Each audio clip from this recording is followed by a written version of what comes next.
Bom, eu sou Silvia, ou Silvia Helena, gosto dos dois. Nasci em São Paulo, morei boa parte da minha vida em São Paulo, estudei em São Paulo.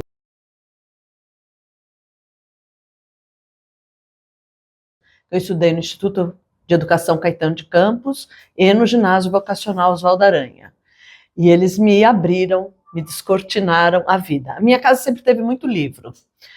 Coleções do Machado de Assis, coleção de Eça de Queiroz, estava tudo lá pendurado, e eu lia. Lia assim, aleatoriamente, sem saber o que estava lendo, pegava, mexia, aqueles livros passavam pela vida da gente. Mas eu lembro de, na infância, terceiro ano, a minha sala de aula, a escola tinha uma biblioteca, mas a sala de aula tinha uma mesa de livros. E uma vez por semana a gente tinha que escolher um livro e, a partir dessa escolha, a gente tinha que ler aquele livro e contar para os colegas o que a gente tinha lido. Eu acho que isso me fez gostar de ler. E às vezes a gente fala, ai, gostei tanto do seu livro, deixa eu pegar o seu. Leva o meu, e ficava aquela troca de livros. Aconteceu muito isso dentro da escola e eu comecei a ficar viciada em leitura. É isso, vício em leitura. Eu lembro de passear as férias na casa do meu avô em São Vicente e carregar 5, 6 livros na mala, além das poucas roupas que precisavam na praia. Então, eu sempre gostei de ler, li muito, bastante. Nunca pensei em ser escritora. Já quando eu estava no vocacional, a minha ideia era ser arquiteta, então eu fui fazer arquitetura. E também nunca pensei em ser uma acadêmica, uma pessoa da área da universidade, que acabei me tornando. Na realidade, eu comecei a estudar arquitetura e a trabalhar com arquitetura e sempre declinei para a questão da história da cidade. E por conta da história da cidade, eu lia bastante e escrevia sobre a cidade. Então, andar pela cidade, para mim, é trazer energias, trazer ideias, trazer novos insights para escrever e para pesquisar. Essa minha vida de fundamental e ensino médio também trouxe muito a necessidade da pesquisa. As duas eram escolas públicas. O Caetano de Campos tinha um diferencial que, além do professor, as normalistas conviviam com a gente e provocavam a gente o tempo todo. E tinha a magia de que eu morava a 40 minutos do Caetano de Campos. Então eu tinha que pegar um ônibus, eu tinha que olhar a cidade, o ônibus subia Brigadeiro Luiz Antônio, os ônibus, às vezes eu descia no Anhangabaú, às vezes eu descia na São João. Então essa minha interação com a cidade foi muito forte quando eu estava estudando no Caetano de Campos, dos meus 6 aos 10 anos de idade. Então eu tinha essa coisa de curtir a cidade e de ver a transformação da cidade. Depois eu fui para o vocacional, que era uma escola completamente diferente. Era uma escola que a gente ficava o dia inteiro dentro da escola, e era uma escola que oferecia oportunidades além daquilo que era matemática, português, história e geografia. Ela trazia outras oportunidades. A gente tinha dentro da escola artes industriais, artes plásticas, práticas comerciais e educação doméstica, que eram disciplinas que iam permitir a gente olhar as profissões ou buscar as nossas vocações. Então, na educação doméstica, por exemplo, todos os alunos e alunas faziam costura, tinha que aprender a fazer barra, pregar botão e pregar zíper. É básico para todos. Passar roupa, eu não sei ainda. Não aprendi direito. Cozinhar, mas dentro de um olhar nutricional dessa comida. E pequenas noções de enfermagem. Artes plásticas, a gente tinha experimentação com todos os objetos, com todas as possibilidades, desde trabalhar com colagem, com desenho, com pintura, com argila, tinha 1000 possibilidades. Artes industriais, que era o que eu mais me amava. Então a gente aprendeu a mexer com metal, com eletricidade, com madeira e com tipografia dentro da escola. Nas práticas comerciais, a gente tinha um banco, um bazar, e caixa da cantina da escola que os alunos tocavam. Ninguém usava dinheiro dentro da escola, se usava cheque. Um cheque que era impresso dentro da escola, a gente tinha que depositar o dinheiro naquele banco e cuidar das nossas contas. Então, essa escola permitiu diversas possibilidades na cabeça da gente, e ao mesmo tempo estimulava a questão da pesquisa. Eu lembro uma vez que a gente saiu com o professor de matemática, de português, de história e geografia para ir numa feira. E durante várias semanas a gente discutiu o que a gente viu na feira, na aula de história, de geografia, de português e de matemática, dentro dos aspectos dessas disciplinas. Então permitiu que o universo da gente se expandisse enormemente, para além das fronteiras do livro. Não tínhamos livro. Livro didático, nós não tínhamos. Nós tínhamos a cidade para ver, a gente tinha a biblioteca para pesquisar, a gente tinha que usar 4, 5 livros para resolver um desafio que o professor lançava dentro da sala de aula, e por isso a gente ficava o dia inteiro dentro da escola. Porque a gente tinha aula de manhã e à tarde tinha sempre um trabalho para fazer na biblioteca. E, principalmente, trabalhos em equipe, que é outro desafio do mundo de hoje. Eu acho que as pessoas não sabem mais trabalhar em equipe, estão muito individualizadas, ensimesmadas dentro de si. O trabalho em equipe exige que você compartilhe suas ideias, mas também ouça, aprenda a ouvir, né? Então, eu acho que nesse momento eu me tornei uma pesquisadora, muito mais no meu ginásio e no meu colegial, ou no meu Fundamental 2 e meu ensino médio, do que na faculdade.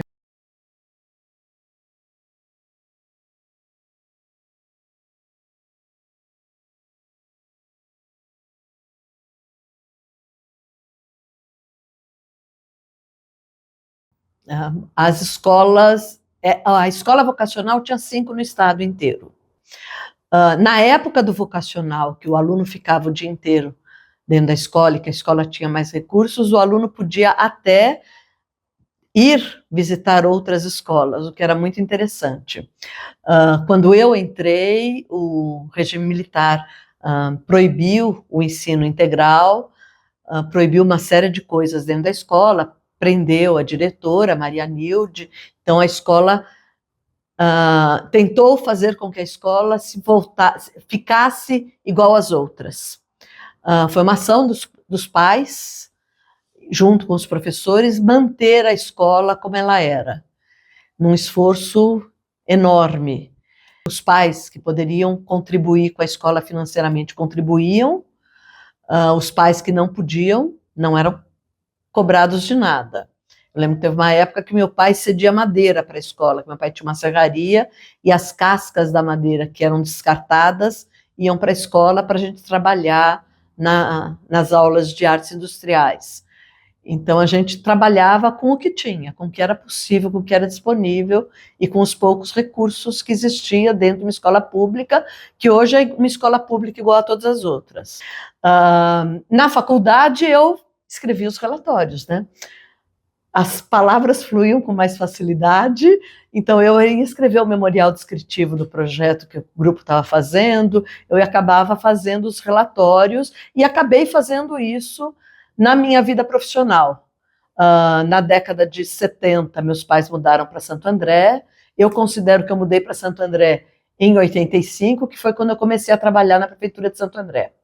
Daí eu comecei a conhecer Santo André, a entender a lógica da cidade, andar de trem para mim é algo que me traz lembranças de infância, de ver o trem passar, de ir para Santos e ver o trem indo para o Porto e a gente para São Vicente. Então essas questões do trem e da cidade me chamavam a atenção. Eu comecei a trabalhar na prefeitura de Santo André em 85. A gente estava num momento de fim da ditadura e começo de discussão da Constituição. Foi um momento super interessante. A prefeitura era muito burocrática naquele momento, né? Eu é que consegui sair dessa caixinha de fazer só aquela coisinha de sempre. Eu fui dialogando com o pessoal da cultura, com o pessoal de patrimônio, com o pessoal de memória. Naquele momento a gente fundou, a gente criou, a gente organizou, sei lá, chamava-se Grupo Independente de Pesquisadores da Memória, que eram pessoas que estavam interessadas a pesquisar memória. O Celso Daniel chegou a participar de algumas reuniões, e era um grupo que reunia o ABC inteiro. Então, esse grupo, a gente se estimulava a descobrir coisas novas sobre o passado e o presente da cidade, o que era uma coisa muito interessante, que era uma coisa que nos alimentava. Então, a gente se reunia uma vez por mês, uma vez fazia uma reunião para discutir pontos importantes da cidade, da memória da gente. Primeira administração petista em Santo André, e foi muito produtiva aquilo. Acho que fez a gente pensar, a gente criar, a gente inventar, e foi um momento em que a gente pôde fazer experimentações. E junto com essas experimentações, senti o prazer de ser referência em política pública. Então, a gente discutiu diversas coisas super interessantes naquele momento, entre elas o tal do corredor cultural e de o quanto que o desenvolvimento cultural, quanto as ações culturais eram importantes para tornar a cidade viva. Então, o Celso trouxe isso como proposta, né, de requalificar o centro, mas não requalificar o centro olhando para o comerciante, olhando para o comércio, de valorizar a atividade econômica. Ele trouxe esse viés de vamos olhar para o centro, trazendo as pessoas para o centro, para outras coisas além do comércio. E essas outras coisas era a cultura. Então, teve a instalação do museu, a instalação da Casa do Olhar e da Casa da Palavra, a desapropriação do antigo Cine Teatro Carlos Gomes, para ser mais um equipamento cultural no centro da cidade. Então, a gente teve uma efervescência muito grande. A instalação da concha acústica e atividades de rua no centro da cidade. Então, foi algo muito dinâmico, lúdico e que nos fez olhar a cidade de outra forma, nos fez andar na cidade.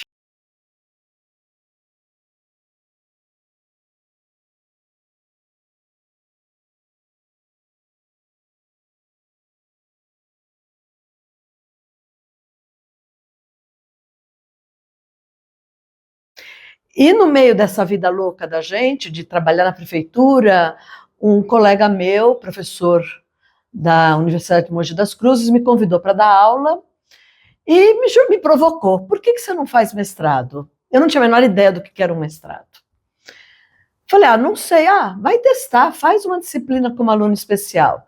E aí eu comecei a fazer a disciplina como aluno especial, me encantei pelo fato da pesquisa acadêmica mais organizada, mais formal. Tive uma oportunidade incrível, que foi ter o professor Murilo Marx como orientador, um cara que me estimulou muito e que não me ensinou, e eu gosto muito disso, a ter uma escrita acadêmica. Eu acho que os acadêmicos vão odiar essa frase minha, mas eu não consigo fazer aquele texto, e eu falei isso um dia para o Murilo falou, não, tá tudo aí. Eu não consigo fazer aquele capítulo teórico. Lia pouca poesia, eu fui ler poesia depois que eu entrei na faculdade. Aí eu fui estudar São Paulo pelo olhar do Mário de Andrade, que foi ótimo, foi super divertido, olhar a cidade com o olhar da poesia. Que cidade era essa que ele estava apontando, e daí me levar para que cidade que ele estava descrevendo, como que era essa cidade, tentar olhar pela história da cidade, o que é que ele estava querendo dizer naquele texto. É lógico que eu tive um momento mágico na minha vida, que foi, durante um ano, ter lido poesia do Carlos Drummond de Andrade. A gente resolveu, eu cantava num coral, isso foi por volta de 79, 80, e a gente resolveu fazer um espetáculo com poemas do Carlos Drummond de Andrade, e para a gente montar esse espetáculo, a gente foi estudar tudo que o Carlos tinha escrito, tudo que o Drummond tinha escrito, e eu costumo dizer que eu aprendi a escrever lendo poesia. Eu acho que a poesia foi fundamental para eu conseguir. Eu não sei escrever poesia. Eu acho o poeta mágico, porque eu escrevo com muitas palavras, eu ponho muitas palavras para explicar um objeto. O poeta não, o poeta põe uma palavra só, que nem é o objeto, e o objeto se mostra. Eu não sei escrever poesia, mas a poesia me deu a oportunidade de apreciar e escrever.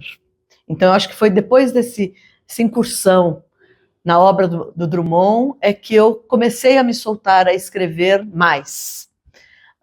Muito texto acadêmico, texto profissional, relatório de pesquisa, relatório de questões da prefeitura. Eu lembro que pediram para eu fazer uma análise sobre as questões das áreas verdes em Santo André e eu entreguei 25 páginas. E a pessoa da prefeitura não estava acostumado com isso. Eles, em geral, recebiam 3 páginas, estavam mais do que suficiente.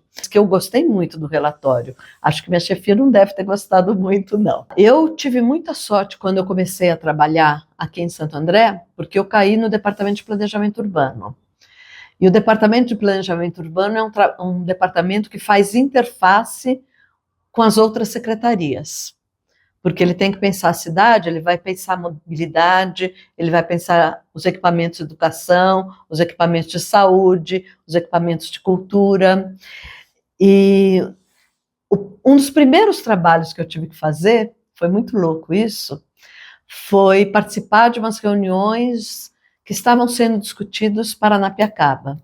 Foi aí que eu descobri Paranapiacaba. E eu comecei, nesse momento, a conhecer a cidade, conhecer as pessoas, a participar de reunião do movimento Pro Paranapiacaba à noite, na Associação de Engenheiros e Arquitetos do ABC, e pensar o que a gente podia pensar para Paranapiacaba, voltar e desenvolver um projeto para Paranapiacaba, interagindo com as outras secretarias. Então, estar trabalhando no planejamento me fez olhar a cidade como um todo e olhar os outros setores da prefeitura. Por isso que eu fiquei tão entusiasmada quando trabalhei com o Celso Daniel, porque daí a gente começou a trabalhar matricialmente, de fato, entre as outras secretarias. Então, na hora de discutir um projeto de habitação, todas as secretarias estavam lá discutindo esse projeto de habitação. Na hora de discutir mobilidade urbana, pensar nos outros equipamentos da cidade, de cultura, de saúde, como que é, onde vai ficar o ponto de ônibus, como é que chega na padaria, e fazer com que a cidade dialogue com as políticas públicas e vice-versa. Quer dizer, é uma política pública para esta cidade, não é para outra cidade. Então, isso sempre me entusiasmou muito, e eu acho que foi o que acabou me fazendo ter coragem de dar aula, ter coragem de fazer um mestrado, depois um doutorado. A prefeitura não dá nenhum estímulo para esse tipo de coisa. Eu fiz para me completar. Nada mais do que isso. Eu fiz para completar aquilo que eu estava estudando, aquilo que eu estava curtindo fazer. E com todo o sofrimento, porque não é fácil fazer, não é nada prazeroso demais, porque a gente tem que se isolar, sentar, escrever, mas foi prazeroso colocar no papel essas vivências, essas trocas que eu estava tendo com a cidade.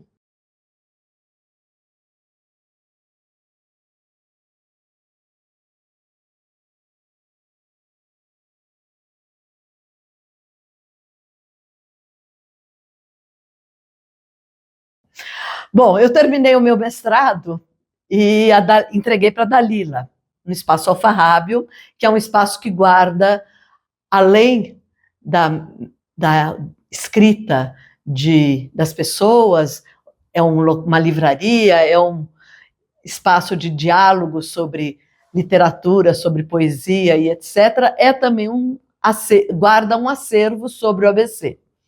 E eu entreguei para Dalila a minha dissertação e ela falou, você devia publicar isso. Eu falei, essa Lela está louca. Acho que, não sei não. Nesse mesmo interim, o jornal Diário do Grande ABC, que naquele momento tinha uma abertura muito grande para crônicas, para comentários de não jornalistas dentro do jornal, me convidou para trabalhar uma coluna sobre a cidade, que é o meu território, é o que eu gosto de escrever, eu gosto de escrever sobre a cidade. E daí eles conversam, você está livre, você tem A liberdade não era tão grande. Era uma coluna uma vez por semana e eu tinha uma lauda e meia no máximo. Então foi um exercício quase violento, de escrever pouco, de conseguir concentrar o meu texto numa caixinha, num espaço limitado. Eu não tinha a soltura de poder escrever muito, mas eu tinha que escrever toda semana. Isso me obrigava a falar, não, eu tenho que escrever. O que eu vou escrever? Que tema que eu vou escrever? E eu percebi que eu descubro os temas na rua. Andando na rua, percorrendo a cidade, várias vezes eu saí para... vou fazer tal compra, voltava 5 minutos depois porque veio uma ideia na cabeça e eu tinha que escrever. Não tinha celular para a gente falar, escrever no celular, né? Então eu tinha que voltar correndo para casa para escrever, ou andar com o caderninho e escrever no caderninho. Então de manhã cedo é um horário que as ideias estão frescas na cabeça e eu consigo escrever muito bem de manhã. A minha dissertação de mestrado eu escrevi de madrugada. Eu acordava por volta das 5, 6 horas, sentava no computador, escrevia até as 10, daí eu ia tomar banho, tomava café da manhã e ia trabalhar. Daí eu voltava e ia fazer a revisão do texto. Revisão do texto eu consigo fazer à noite. Daí fica mais fácil. De manhã cedo, escrever.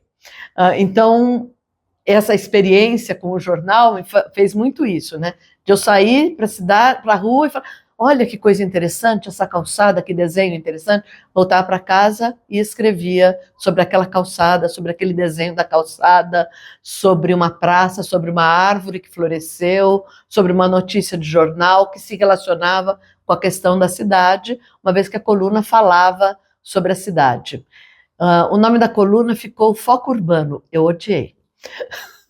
Eu gostaria que fosse Vitrines da Cidade. E daí, juntando essas colunas, juntando o meu mestrado, eu publiquei o meu primeiro livro, que foi o Vitrines da Cidade, com a publicação do Alfarrábio. Um aluno meu fez a belíssima capa, que eu achei linda.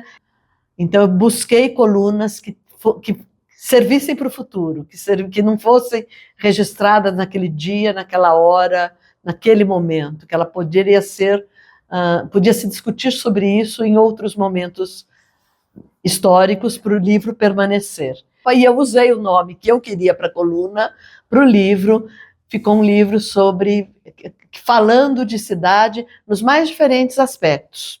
Seja a cidade de Santo André, seja cidades que eu estava visitando, seja cidades desejadas, cidades que eu gostaria que existissem e que não existem.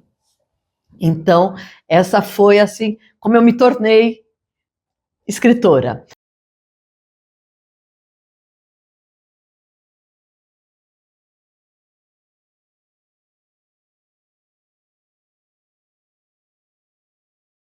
O que eu mais escrevo são trabalhos acadêmicos, nunca no formato acadêmico que a academia gosta.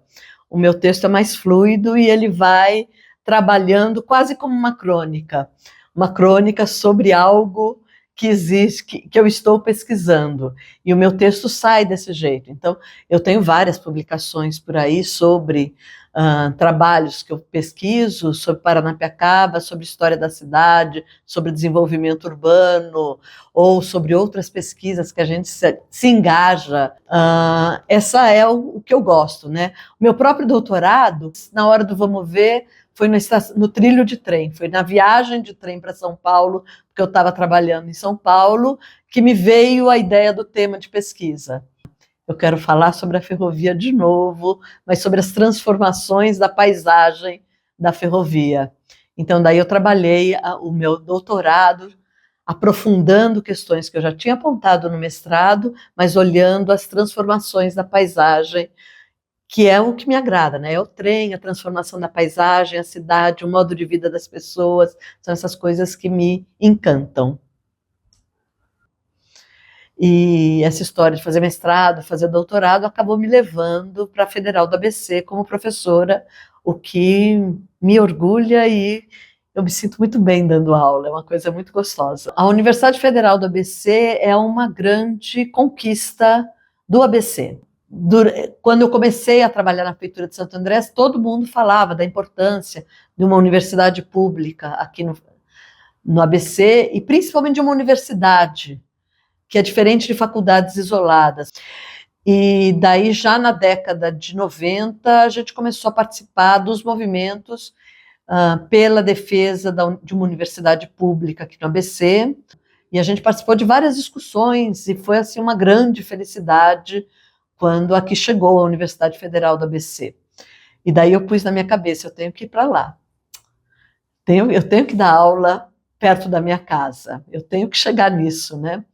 Daí eu fui entender, né? Porque é uma universidade totalmente diferente das outras. Acho que os nossos alunos na Federal da ABC são heróis, porque a forma como eles recebem o conteúdo é muita coisa em muito pouco tempo.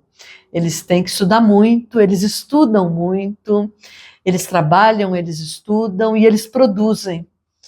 Eles produzem artigos, eles produzem papers para participar de congresso, o trabalho final de curso deles é um texto, então a universidade acaba sendo produzir documentos, produzir literatura de uma forma diferenciada.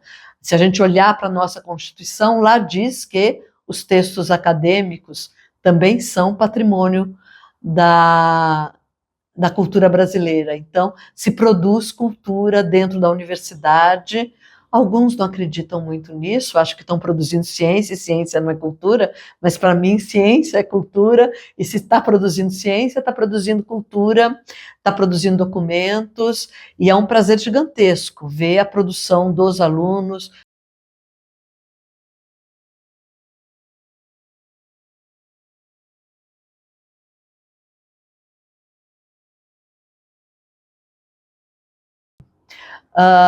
Bom, Paranapiacaba. Paranapiacaba é um local completamente diferenciado na cidade, na metrópole, no estado, no Brasil. É uma vila de operários ferroviários que foi construída no final do século XIX para o século XX para abrigar ferroviários e fazer funcionar e operar a linha férrea. Como eu tenho uma certa paixão por ferrovia, eu acabei me apaixonando por Paranapiacaba. E nessa eu comecei a olhar aquilo com vários olhares.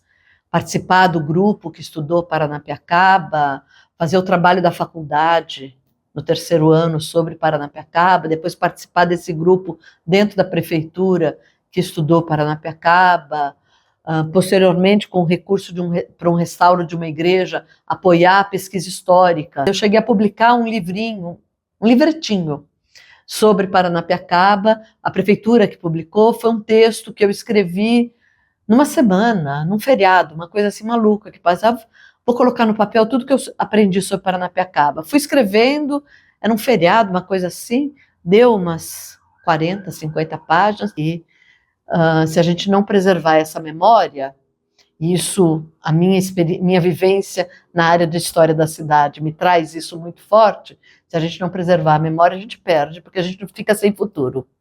A gente não tem como desenhar esse futuro. A mulher é um bicho que tem que tomar cuidado na cidade, não é fácil. E eu sou uma mulher que anda de trem. E se você está sozinha no trem, também é menos fácil ainda. Eu já fui assediada diversas vezes dentro do trem, já parei em posto policial porque a pessoa estava me seguindo na rua. A minha mãe eu morava numa rua que não tinha muita iluminação, então chegar em casa não era algo muito fácil. Não aconteceu nada.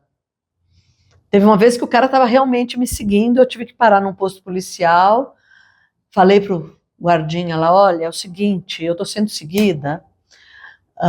Daí o cara me descreveu a pessoa, é fulano assim, assim, assim. Ele falou, eu falei, então, ele está lá do outro lado da rua te esperando.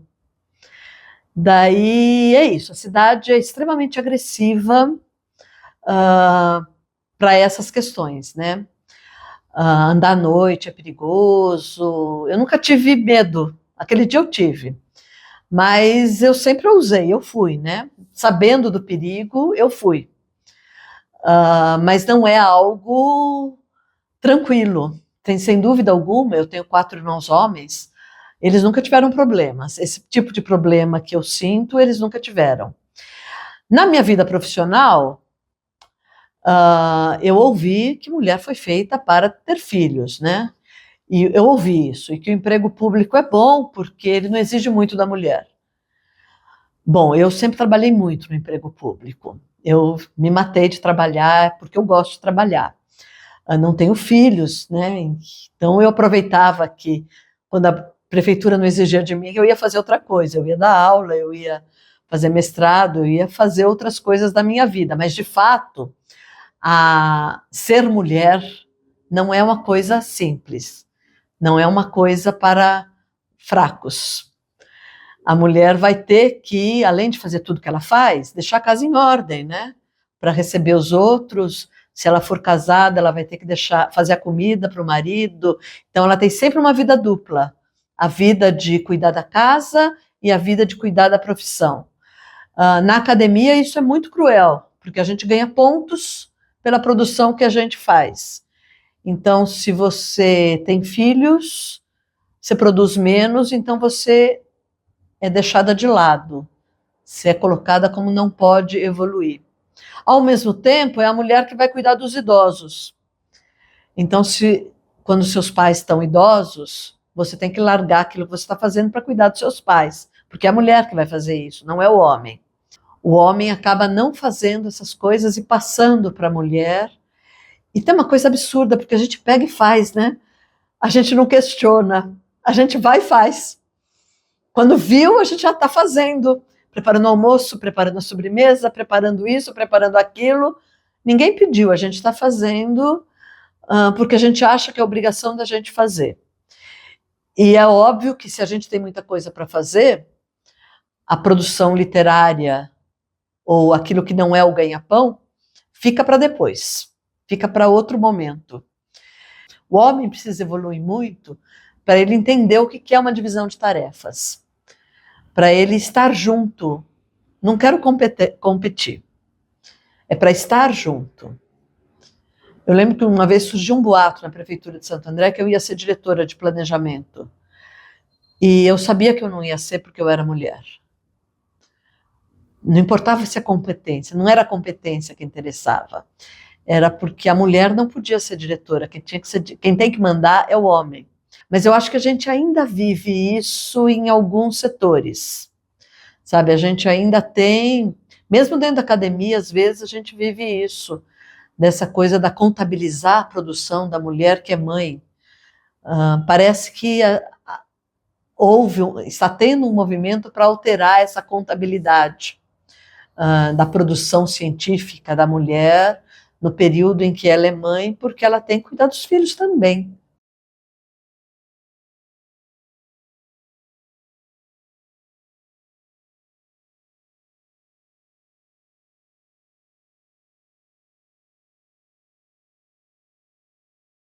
Eu acho que tem uma coisa antes que a gente tem que olhar para a cidade, o que está acontecendo hoje na área de cultura, de que é a realidade da periferia, a realidade de uma luta completamente diferente da luta que eu tive. Então, eu acho que tem uma coisa nova na área de literatura, na área da produção artística, que a gente tem que olhar e entender. Essa produção está acontecendo em saraus, na periferia, no centro da cidade, é uma cultura periférica, que é riquíssima.